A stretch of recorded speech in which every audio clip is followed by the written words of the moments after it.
बोलिए सदगुरुदेव की जय। मेरे परम आराध्य, मेरे जीवन की प्रेरणा स्रोत सदगुरुदेव एवं सत्संग सभा स्थल में बैठे हुए सत्संग प्रेमियों, माताओं, बहनों एवं नन्हे मुन्ने प्यारे बच्चों, आज का विषय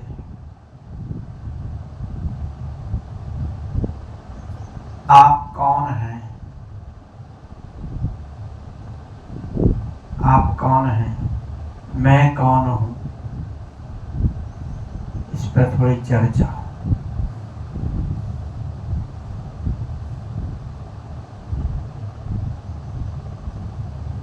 सदगुरु के एक साखी,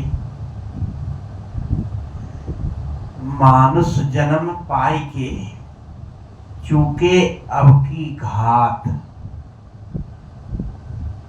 मानुष जन्म पाई के चूके अब की घात, जाए पड़ा भव चक्र में सहे घनेरी लात। यहाँ पर सदगुरु देखिए, मनुष्य जीवन पाए करके इस बार जो मनुष्य जीवन मिला है, ये बार बार तो मिलता ही नहीं है। ये मुक्ति का मार्ग है, सततता का जीवन है, मुक्ति धाम है ये। इसमें लोग मुक्त होते हैं। मुक्ति कोई ऐसी चीज नहीं है जो कहीं रखी है, उसको ले लो और मुक्त हो जाओ। और किसी के मारने से कोई मुक्त नहीं होता है। जैसे राम ने रावण का वध किया, उसके हाथों से जो मरा सब मुक्त हो गए। ये सब दिल को बहलाने के लिए ऐसा लिख दिया जाता है। राम स्वयं मनुष्य थे, उन्होंने स्वयं को मनुष्य कहा है। पुरुषों में उत्तम, पुरुषोत्तम। अगर राम भगवान थे,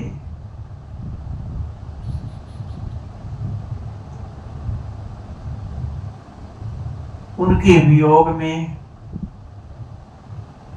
जब कौशल्या ने अपने बेटे राम को सुबह राजगद्दी का की तैयारी कर रहे थे, सज धज के बहुत चहल पहल थी, सुबह होते ही बेटे को राजगद्दी मिल जाएगी।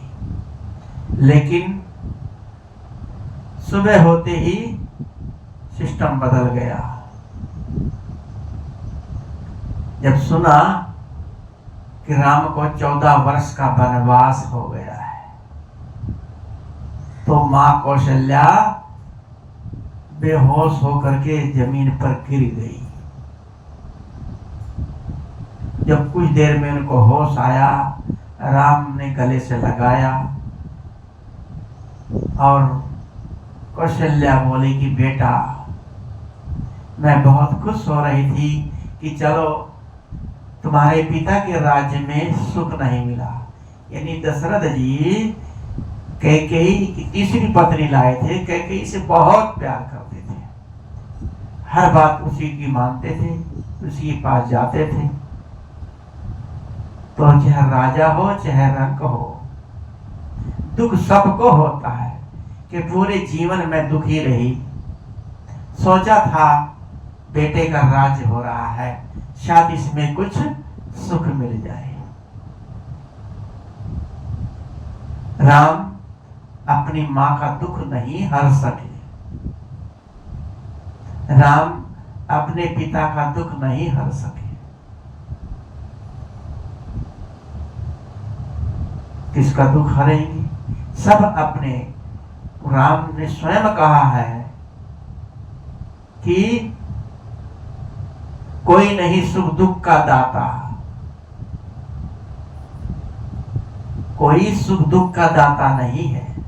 वो स्वयं कहते हैं गोस्वामी जी भी कहते हैं कि देखी सुनी गुनी मन माही, मोह मूल परमारथ नाही। यहाँ गोस्वामी जी राम की सब कुछ सुंदरता, सब की कोमल कोमल अंगों के, उंगलियों को, चेहरे को, चरणों को, सब कुछ यहाँ खत्म कर देते हैं।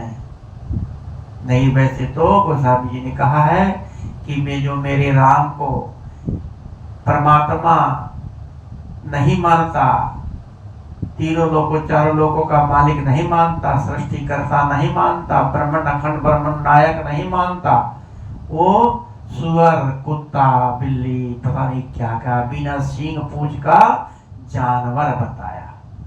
लेकिन आगे चल के गोस्वामी जी को जब होश आया तो उन्होंने समझा, जाना। उन्होंने स्वयं कह दिया कि देखी, जो देखोगे सुनोगे सब मोह का कारण बनेगा। अब किसी की सूरत को देखो, स्वरूप को देखोगे तो वो मोह का कारण बनेगा। देखी सुनी गुनी मन माही, मोह मूल, वो मोह का कारण बनेगा, ये परमार्थ का कारण नहीं बनेगा।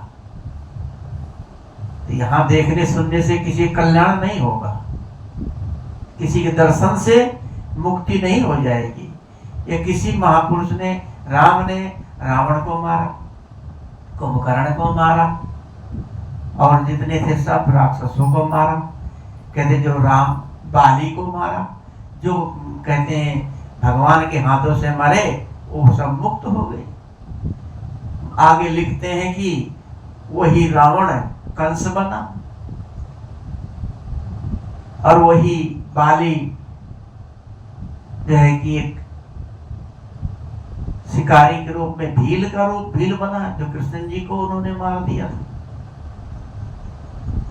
तो जन्म क्यों लिया इन्होंने? मुक्ति कहाँ हुई? मुक्ति, ये सब काल्पनिक बातें हैं। किसने कौन सा जन्म लिया कोई नहीं बता सकता। कैसे पता लगा कि इसने रावण जो कंस बन गया? क्रूरी इंसान को देख करके पता है कि ये वही उसी तरह का है, शायद उसी ने ये अवतार लिया है। बस अंजादे से फिट कर देते हैं।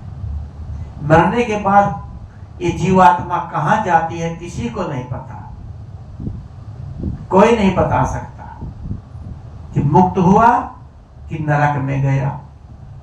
यह भी सदगुरु कबीर साहब कहते हैं, जीते जी ना मुयो, मरे का मुई हो, जो जीते ही ना मुयो। जिसने जीते जी मोक्ष कल्याण का काम नहीं किया, जीते जी उसने मुक्ति नहीं पाई, मरने के बाद मुक्त कैसे हो जाएगा? जीवन भर खुरापात करता रहा, जीवन भर उल्टे सीधे काम करता रहा, फिर कहते थे फलाने स्वर्गवासी हो गए। स्वर्गवासी हुए कि नरकवासी हुए? लेकिन कहने के लिए नरकवासी कहे तो भद्दा लगता है, इसलिए स्वर्गवासी कह देते हैं। और जो मर जाते हैं तो उसको राम नाम सत्य है, सत्य बोलो गत है, ये मंत्र सुनाते हैं। सुनने वाला चला गया, कौन सुनेगा? उसको सुन करके अपने मन में बैठाओ कि वास्तव में राम नाम सत्य है, सबकी यही गत है, सबकी यही गति होगी जैसे इसकी गति हुई है। इसको शमशान घाट ले जा रहे हैं, फूंक देंगे। एक दिन हमारे साथ भी ऐसा होगा। किसी को देख करके लाश को ये दुख मत मनाओ कि अरे राम राम राम चला गया। अरे ये दुख मनाओ, एक दिन हम भी ऐसे ही जाएंगे। अब हम अपनी मुक्ति का काम करें, कल्याण का काम करें, तब तो कुछ मुक्ति मिल सकती है। अगर मान लो जीवन भर आपने झूठ नहीं बोला, अंडा मांस मछली नहीं खाया, कोई भी पाप नहीं किया, तो क्या इससे मुक्ति मिल जाएगी? इससे मुक्ति नहीं। कंठी माला पहन लिया, दीक्षा ले लिया, इससे मुक्ति मिल जाएगी? कभी नहीं मिल सकती। हाँ, एक आप अच्छे इंसान बन गए हो, बस अच्छे इंसान की पहचान हो गई कि आप एक अच्छे इंसान बन गए हो। ताकि जब तक आप मुक्ति का काम, भक्ति का काम नहीं करेंगे तब तक मुक्त कैसे हो सकते हैं। इसलिए हमें अगर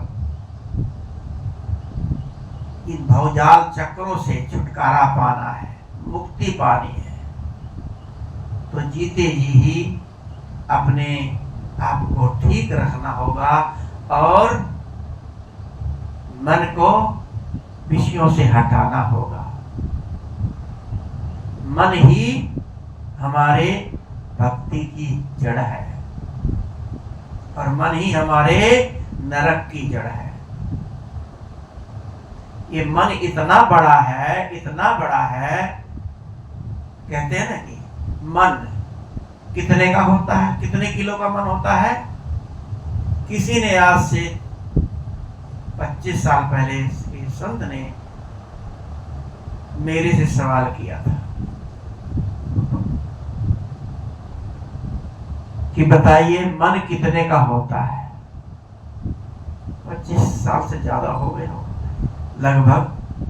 तो मैंने उस टाइम अध्ययन किया था, सदगुरु रामस्वरूप साहब का बीजक भी पढ़ा था उस टाइम, और उसमें बहुत कुछ पढ़ा, मन के बारे में लिखा हुआ था।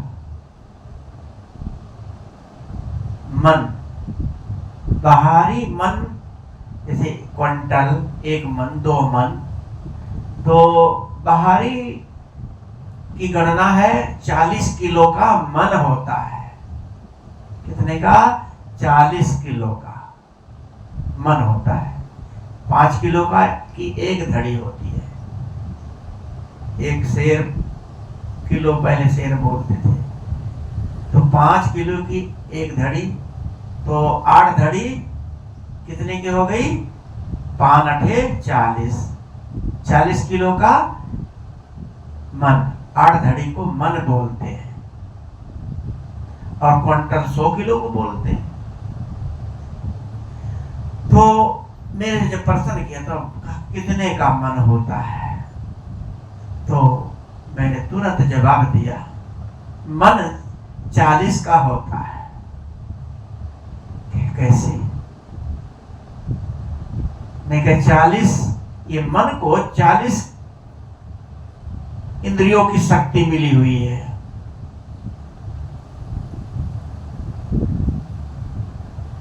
उसको समझाने का प्रयास बताया, कहा 40 जैसे कि हमारा मन शरीर के तत्वों से बना है। हमारा शरीर 5 तत्व हैं। 5 तत्व जानते ही हैं लगभग लोग। 5 तत्व किसे कहते हैं? मिट्टी, पानी, आग, हवा। 4 तत्व हुए, 5वां तो नहीं हुआ, लेकिन 5 मानते हैं। 5वां है ज्ञान, ब्रह्मांड ज्ञान है। को तत्व की श्रेणी में गिन लेते हैं, ये 5 तत्व हुआ। और 10 इंद्रियां हुई हमारे शरीर में। 10 इंद्रियां वो कितनी होगी? 5 और 10 15। और इन 5 तत्वों की 5 प्राकृतिकियां हैं। प्राकृतिक, जैसे कि हड्डी, मांस, मज्जा। शरीर की बात ले लो, चमड़ी, मिट्टी की हड्डी, मांस, मज्जा, त्वचा, रोम, 5 चीजें हो गई। ऐसे ही पानी के भी 5 तत्व हैं, अग्नि के भी हैं। ऐसे करके 5 25 ये हो गई, 5 तत्व हो गया। 25 और 10 इंद्रियां 40 हो गई। 5 तत्व 25 प्रकृति और 10 इंद्रियां, 40 का मन। मन इन किसे कहते हैं? पहले तो बात करें, मन कोई इंद्रिय नहीं है, मन कोई ऐसी चीज नहीं है। मन एक हमारे इंद्रियों से जो संग्रहित होता है, इंद्रियों से जो बनता है, इंद्रियों से जो हम सीखते हैं, इंद्रियों से करते हैं, वही उनका संस्कार हमारे अंदर बैठता है, वही मन बन जाता है। मन उसे कहते हैं जो हमने मन में कुछ विचार कर लिया, कहीं जाना है, किसी को मारना है, कोई भला करना है, सत्संग में जाना है, ये मन में जो ठान लेते हैं उसे ही मन कहते हैं।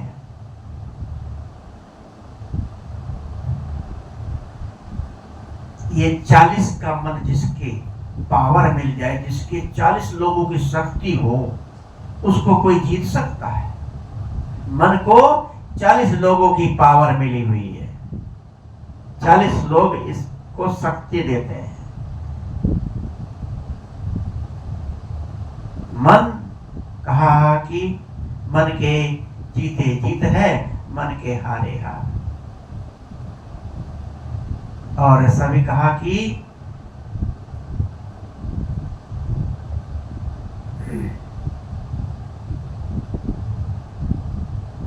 मन एक साधे सब सधे, सब साधे एक जाए, जैसे सींचे मूल को फूले फले अगाए। सबको साधने से जरूरत नहीं, इंद्रियां जितनी है ना, इनको सब साधोगे तो सब ये साध नहीं पाओगे, फिर मन तुम्हारा भागने लगेगा। इसलिए मन को साध लो, सब सध जाएंगे। जैसे सींचे मूल को फूले फले अगाए, जैसे मूल को, जड़ को सींचोगे, जड़ में पानी डालोगे, पेड़ में पानी डालते हो क्या पत्तियों पर डालते हो? जड़ में डालते हैं। ऐसे ही अपने जड़, अपने मन को ठीक रखने के लिए अपने अंतःकरण के आत्मा को ठीक रखो, अपने हृदय को ठीक रखो, तो यही पानी डालना है। पानी क्या है? दया धर्म का, सत्संग का, ज्ञान का, अच्छे रहने का, ये पानी डालना है। लेकिन इनसे मुक्ति कल्याण नहीं होगी जब तक हम मुक्ति कल्याण का काम नहीं। मुक्ति क्या है? कैसे करें मुक्ति? मुक्ति में जीना होता है, कहीं भी कामना ना करो, निष्काम भाव से रहो। कई लोग कहते हैं कि काम भोग को छोड़ दो, बस कोई भी काम बाकी करो, कामना सिर्फ काम भोग को छोड़ दो। काम कई प्रकार के होते हैं, काम भोग को सबसे बड़ा काम बताया गया है। लेकिन कितने लोग ब्रह्मचारी रहते हैं, जीवन भर ब्रह्मचारी रहते हैं, गलत काम नहीं करते हैं, लेकिन तपस्या करते हैं, जमीन में अपने आप को धसा लेते हैं। अभी कल ही मोबाइल में देखा, एक बूढ़ा संत 70 साल का होगा, जमीन में पूरा अपने आप को धसा रखा है। इतनी लू चल रही गर्मी के अंदर, सिर्फ उसका छाती से ऊपर ऊपर दिखाई दे रहा है।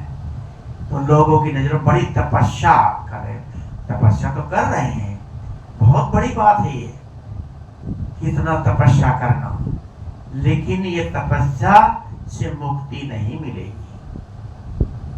एक पैर से खड़े होकर लोग तपस्या करते हैं, इससे मुक्ति नहीं मिलेगी। भूखा रहते हैं, उपवास करते हैं, इनसे भी मुक्ति नहीं मिलेगी। बुद्ध जी ने कहा है, बुद्ध जी भी ने तपस्या की, घोर तपस्या की, शरीर को भूखा रखा, कुछ अन्न नहीं ग्रहण करते थे, शरीर जर्जर हो गया, चलना फिरना मुश्किल हो गया, बहुत बौखला गए थे, पेड़ के नीचे बैठ गए। वहां एक माता कोई देखा संत बैठे हैं, घर में कुछ बनाया था, तो खीर ला करके संत को दिया। संत ने मना कर दिया, तो मना कर दिया। तो कहे नहीं महाराज, आपकी हालत कैसी हो रही है, आप मरने वाले हो रहे हो, बिना कुछ खाए पिए आप कैसे चल पाओगे। पानी भी उठ के नहीं पी पाते थे। उस औरत ने, लेडीज ने बुद्ध जी को ज्ञान दिया कि जिसकी आप तपस्या कर रहे हो, किसके लिए, मुक्ति के लिए। जब ये शरीर ही नहीं रहेगा तो मुक्त कैसे होगे। तो शरीर को चलाने के लिए कुछ खाना पड़ेगा, तभी तो हम मुक्ति का काम कर सकते हैं। तभी उनके दिमाग में बैठा, उन्होंने कटोरा भरा खीर खा लिया और शरीर में कुछ जान आई। फिर उन्होंने इन सब चीज का खंडन किया कि भूखे रह के तपस्या करके मुक्ति नहीं मिल सकती। बिना कुछ शरीर में डाले पानी पीना है, जीवन भर जीने के लिए कुछ खाना चाहिए। लोग जो है ना अग्नि तापते हैं, चारों तरफ अग्नि रख देंगे, तपती हुई गर्मी में बीच में बैठ जाएंगे, आग जल रही है, तपस्या कर रहे हैं, इससे मुक्ति, शरीर को जला रहे हैं, एक टांग से खड़े हैं। कितने लोग 12-12 साल तक एक पैर से खड़े रहते हैं, बैठते नहीं, लेटते नहीं, खड़े खड़े टट्टी पेशाब करते हैं, खड़े खड़े खाते हैं, खड़े खड़े कोई चीज की आड़ लेकर के सोते हैं, और क्या करते हैं, गुटखा रगड़ रगड़ खाते हैं। जीवन में ये सब अपना स्वभाव नहीं बदला, अपने अंदर से अवगुण नहीं गए, इनसे मुक्ति मिलेगी? मुक्ति ऐसे नहीं मिल सकती। मुक्ति में जीना होता है, तभी मुक्ति मिलती है। मैं कह रहा था कि मानुष जन्म पाएंगे चूंकि अब की घात, जाय पड़ा भव चक्र में सहे घनेरी लात। इस भव चक्र में, भव चक्र किसे कहते हैं? कहीं ऊपर कोई नरक नहीं बना हुआ, न नरक है न स्वर्ग है। नरक स्वर्ग सब यही जमीन पर, इस धरती पर ही है। कितने लोग कितने दुख उठाते हैं, कितनी परेशानी उठाते हैं, बड़े बड़े टट्टी पेशाब करते हैं, दुखी रहते हैं, यही तो नरक है। और भी उनके साथ बहुत दुख पीड़ाएं होती हैं, यही नरक है। और स्वर्ग भी यही है। जो जीते जी कहते हैं भैया हम तो स्वर्ग में हैं, मेरा परिवार स्वर्ग में है, हम लोग बिल्कुल शांति से रहते हैं, कोई कलेश नहीं, यही स्वर्ग है। मन को ठीक रखना ही स्वयं में जा, सदगुरु अभिलाष साहब जी कहते हैं स्वयं में जाना स्वर्ग है।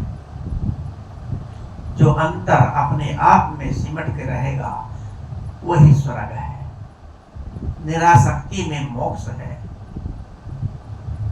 निरासक्त रहेगा उसी का मोक्ष होगा। नहीं तो ये संसार में आकर के भाव चक्र में पड़ोगे और यम की लात खाओगे। यम है हमारा मन, नरक में ले जाता है, गलत जगह ले जाता है, चोरी करवाता है, हत्या करवाता है, बलात्कार करवाता है, झूठ बुलवाता है। ये यम रूपी मन यम ले जाके हमें नरक में डाल देता है। और यमराज कहीं किसी भैंसा पर चढ़ करके नहीं आते, ये सब नकली है। भैंसे का रूप बना के यमराज को दिखाते हैं भय करने के लिए कि ऐसे ही यमराज ले जाके आपको नरक में डालेंगे। ये यम ही, मन ही यम है। यही राक्षस बन जाता है। भैंसा जानवर को राक्षस बोल देते हैं कि ये बहुत गलत जानवर है, राक्षस रूपी है। ये तो पहले कोई नहीं इनको रखता था, सब समुद्र के किनारे पाए गए। किसी ने कोई ले आया, देखा है दूध देता है जानवर। नहीं, अब से 50 साल पहले कहीं भैंसे मुश्किल से कोई नहीं नजर आती थी, गाय ही गाय होती थी। भैंस कहीं नहीं कोई जानता था। तो भैंस दूध देने लगी, इसको पाल लिया। नहीं, ये राक्षस रूपी जानवर है, देख के भय लगता है। तो इसलिए राक्षस रूपी जानवर भैंसे का उदाहरण देते हैं कि उस पर यमराज बैठ के आता है। ये मन ही राक्षस है, मन ही यम है। अब मैं कह रहा था कि आप कौन हैं? आप कौन हैं? क्या मैं शरीर हूं? क्या मैं हाथ पैर हूं? क्या मैं पेट हूं, हाथ हूं, कान हूं, नाक हूं? मैं ये तो नहीं हूं। फिर क्या है हम? यदि हमारे पेट में दर्द होता है तो पेट कहता है मैं दर्द कर रहा हूं। दांत में दर्द होता है, दांत कहता है मैं दर्द कर रहा हूं। कान में दर्द होता है, कहता मैं दर्द कर रहा हूं। जब आप ये नहीं है तो कहता कौन है कि मेरे दर्द हो रहा है? इसको पहचानो। मेरे दर्द हो रहा है, मेरे पेट में दर्द हो रहा है। कि मैं अलग हुआ, पेट अलग हुआ, कि जिसको मैंने अपना माना है, शरीर को अपना माना, इसलिए कहना पड़ता है मेरा पेट, मेरा शरीर, मेरा घर, मेरे माँ बाप। जब तक हम व्यवहार करते हैं मेरा कहना पड़ता है, लेकिन उसमें आसक्त ना हो। शरीर जब देखते देखते जब शरीर ही हमारा साथ छोड़ता चला जाता है। कल हम कितने चिकने चौपड़े जवान चमक रहे थे, और आज शरीर में झुर्रियां, आंखों से कम दिखना, बाल पकना, क्या है? बुढ़ापे की पहचान है कि शरीर ढल रहा है। जब ये शरीर हमारा साथ छोड़ रहा है तो और कौन हमारा साथी है? कोई हमारा साथी नहीं है। यहाँ ये जंगल रैन बसेरा है, यहाँ कोई नहीं तेरा है। चले गए कुंभकर्ण और रावण, चले गए राम लखन चलो भैया। यहाँ कोई ना रहा, यहाँ कोई रहने नहीं आया, सब चले जा रहे हैं। एक एक ऐसे ऐसे चंगेज खां, सिकंदर, बड़े बड़े जो कहते मेरे बिना पत्ता नहीं हिलता, सब चले गए। भगवान जिनको कहते हैं राम, कृष्ण, शंकर, ब्रह्मा, सब चले गए। कहते ब्रह्मा जी की सृष्टि है ये, ब्रह्मा जी ने सृष्टि रची। ब्रह्मा जी ने सृष्टि, ब्रह्मा कौन थे? हिंदू के मुसलमान। अगर ब्रह्मा जी हिंदू थे तो हिंदू की रचना करनी चाहिए तुमने। तो मुसलमानों का मक्का, मदीना, अरब और मुसलमान पैदा करके ये क्यों आडंबर रचा? मार काट भी हुई और आपस में राग द्वेष रखते हैं। कुरान बनाई, सब कुछ रचना उन्होंने क्यों की? अगर वो हिंदू थे तो हिंदू वाला ही काम करना था। ईरान, इराक का मुसलमान 25% हिंदू होंगे पूरे संसार के अंदर, 75% मुसलमान ही है। तो हिंदू होते हुए ब्रह्मा जी ने मुसलमानों की रचना क्यों करी? ये सब मनगढ़ंत बातें हैं। ब्रह्मा जी की पोल पट्टी भी शास्त्रों में जाहिर है, ब्रह्मा विष्णु की भी पोल पट्टी जाहिर है। सब ने अपने अपने उल्टे सीधे कर्म करके सब यहाँ से चले गए। मुक्ति किसी की नहीं हुई। मुक्त न राम हुए, न कृष्ण हुए, न विष्णु हुए, न ब्रह्मा हुए। कबीर साहब ने डंके की चोट पे कहा, मर गए ब्रह्मा, मर गए विष्णु, मर गए 10 अवतारा। गोरखनाथ मछंदर मर गए, मरे गए 10 अवतारा। देवताओं का चरित्र सदगुरु कबीर साहब ने लिखा है, देवताओं का चरित्र। इसका भी इस विषय को कल रखेंगे। देवता लोगों का चरित्र क्या है? तो मुक्त कोई नहीं हुआ। मुक्त वही होगा जो अपने को खुद को पहचानेगा, खुद में चलेगा, मैं क्या हूं। पहले तो ये समझ लेना चाहिए कि तुम कौन हो।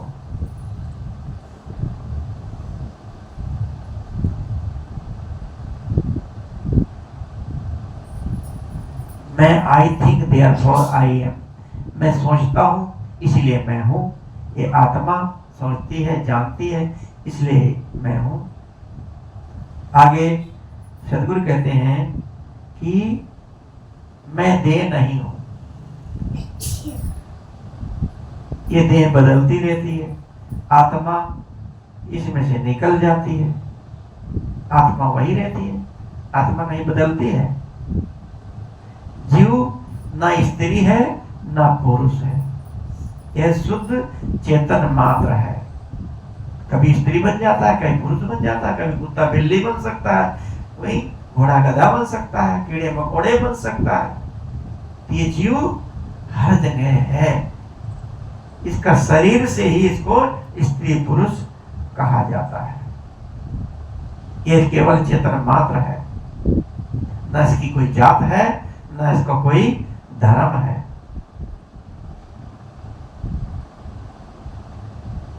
लोग कहते हैं अध्यात्म के क्षेत्र में बड़े बड़े प्रवचन होते हैं। प्रवचनों में क्या सुनाया जाता है? राम की कहानी, कृष्ण की कहानी, शंकर जी की कहानी, इन रामायण महाभारतों को सुनाते हैं, लेकिन मुक्ति का मार्ग कहीं नहीं बताते, कल्याण का मार्ग कहीं नहीं बताते। इसी में लाखों लाखों की भीड़ होती है, आपका दुख हर लेंगे, बस ये सब बताते हैं। सत्संग में आओ और सत्संग की बातें सुनो और रामकृष्ण की कहानी, रामायण की कहानी, इसे सुनने से मुक्ति कल्याण नहीं होगा। राम की कहानी सुनो, रामायण का पाठ करो, सुनो, पर राम की मानो। राम कैसे चले थे?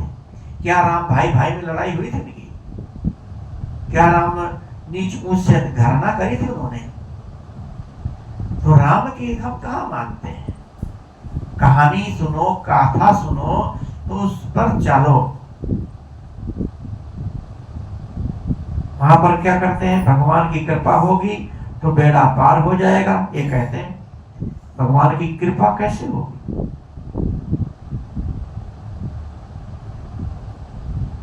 ऐसा कह करके कथा समाप्त कर देते।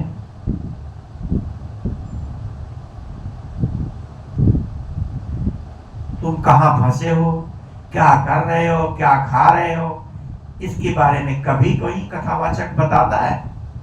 कोई कथा दो दिन डेली महीना महीना चलती रहती है, बस यही व्याख्यान गाते हैं रामकृष्ण वगैरह की।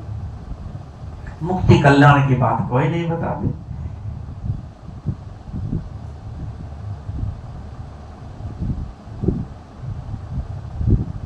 हमारे जीवन में मुख्य बातें हैं, पर एक गृहस्थ को ठीक रखना,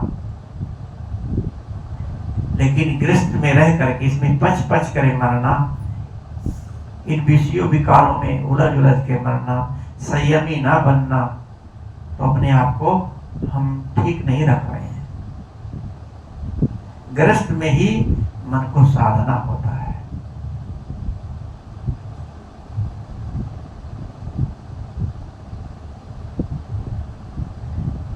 पूर्ण रूप से साधना हमें ऐसी ही करनी चाहिए कि जिनमें मन हमारा संतोष में रहे, शांत रहे, दुखी न रहे। यही हमारे मन को ठीक रखना है और अपने को पहचानना है कि मैं कौन हूं, मैं क्या करने आया हूं। कहा, जिन हंगामों से थे आबाद वीराने कभी, जिन हंगामों से थे आबाद वीराने के कभी, शहर उनके मिट गए, आबादियां वन हो गई, जंगल हो गए। जिनके इतने बड़े बड़े शासन राज में इतना सब कुछ फैला हुआ था, सब वीराना हो गया। कहाँ है? उन राजाओं का ताजमहल दिखाई दे रहा है, दिल्ली का लाल किला दे रहा है, लेकिन उनके बनाने वाले कहाँ गए? सब मिट्टी में मिल गए। तो साहब कहते हैं कि हमें अपने को ठीक रखना है। अपने हृदय को ठीक रखना, मन को ठीक रखना है। अगर हृदय रूपी आंख हमारी फूट गई, हियो की न सूझे, फूटे नैन हियो नहीं सूझे, मति एको नहीं जानी। कहा कि जिसकी चारों गई, जिसकी दोनों गई तो उसका क्या उपाय? जिसकी एक बाहर की आंख होती है, एक अंदर की आंख होती है। जो बाहर की चलेगी तो ज्ञान की आंखें, सूरदास लोग कितने ज्ञानी होते हैं, सब कुछ पकड़ लेते हैं, पहचान लेते हैं।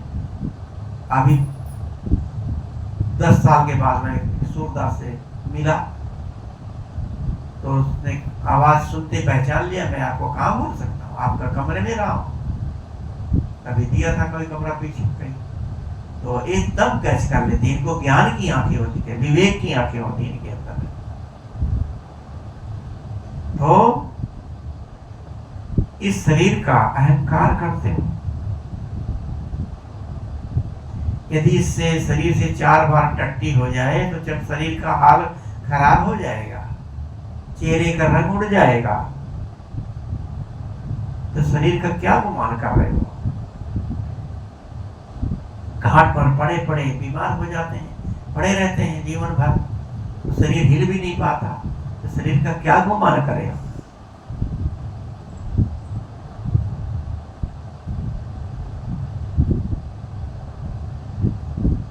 क्योंकि जैसे कहा कि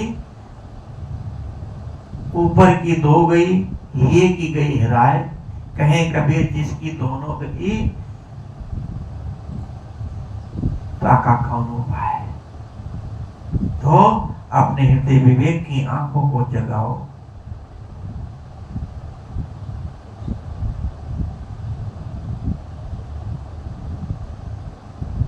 कबीर साहब बहुत ही गंभीर और लोगों के हृदय में घुस करके उनको समझाने की बात करते हैं, चुटकी काट काट के बात करते हैं। उनका हृदय बहुत तीव्र है, बहुत ही तीव्र दृष्टि थी उनकी, हर चीज को पकड़ते थे, पहचानते थे।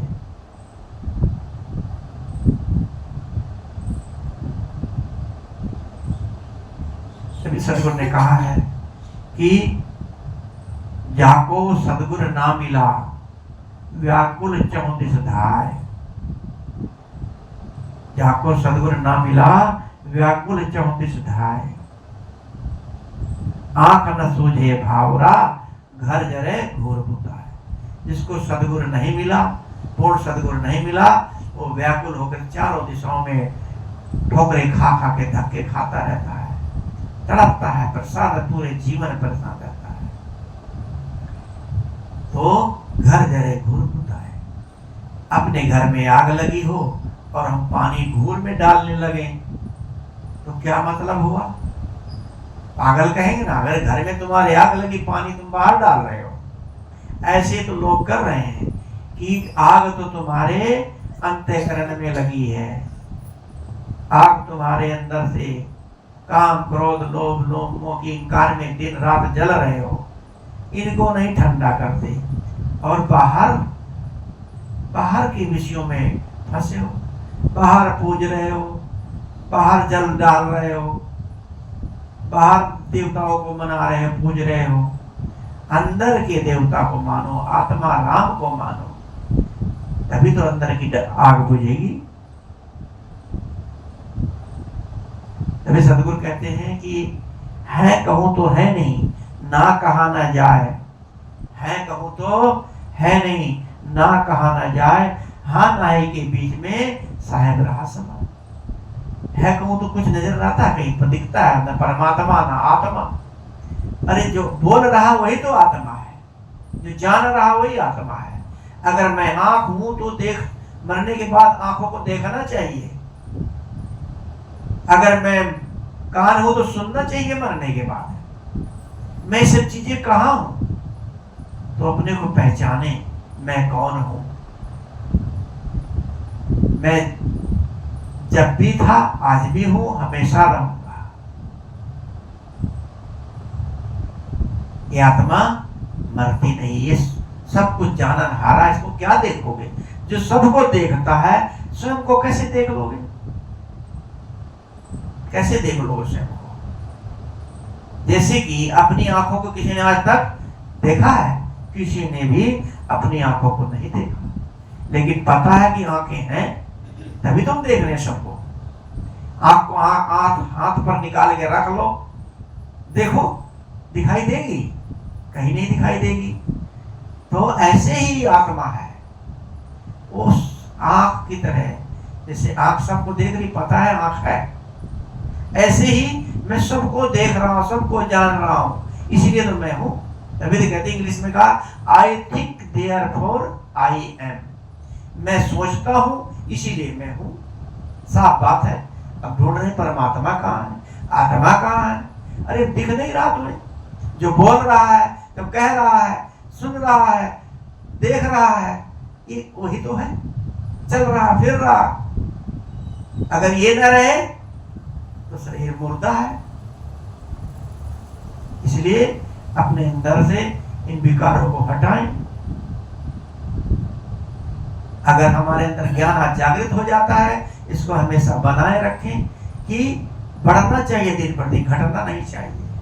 जब भी सदगुरु ने कहा, जैसे लागी और की ऐसे वैसे लागी छोर, जैसे लागी और की ऐसे लागी छोर, कौड़ी कौड़ी जोड़ के पूंजी लक्ष्य करो।